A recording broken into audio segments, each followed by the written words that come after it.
Matapos tumakas mula sa mga otoridad, binangga ng isang sasakyan na sangkot umano sa rent-tangay ang tatlong sasakyan sa Quezon City. Saksi, si Emil Sumangi. Hindi lang isa, kundi tatlong sasakyan ang nabangga ng motoristang ito sa Cubao, Quezon City. Tumagilid pa sa bangketa ang tricycle na ito nang mahagip ng sasakyan na nooy bumangga rin sa isang passenger van. Sa puntong iyon, nadakip ang driver na hinahabol pala ng mga pulis dahil sa rentangay.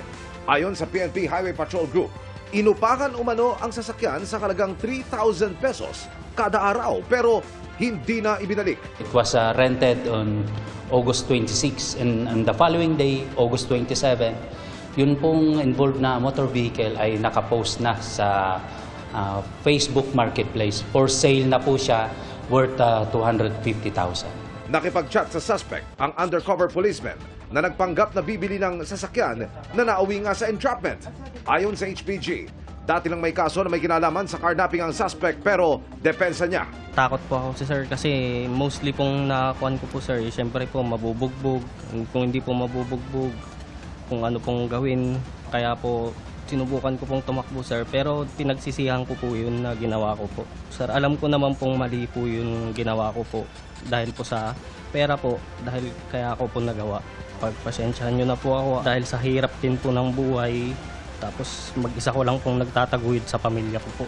In violation po ng anti-carnapping law natin at saka po yung reckless imprudence resulting to multiple physical injury. We have received complaints coming from Baguio City and then in Ilocanja regions. The same na mga victims, tinangay din po yung kanilang mga sasakyan. Nirentahan po nitong suspect natin. Para sa GMA Integrated News, Emil Sumangil, ang inyong saksi. Mga kapuso, sama-sama tayong maging saksi. Mag-subscribe sa GMA Integrated News sa YouTube at para sa mga kapuso abroad, samahan niyo kami sa GMA Pinoy TV at sa www.gmanews.tv.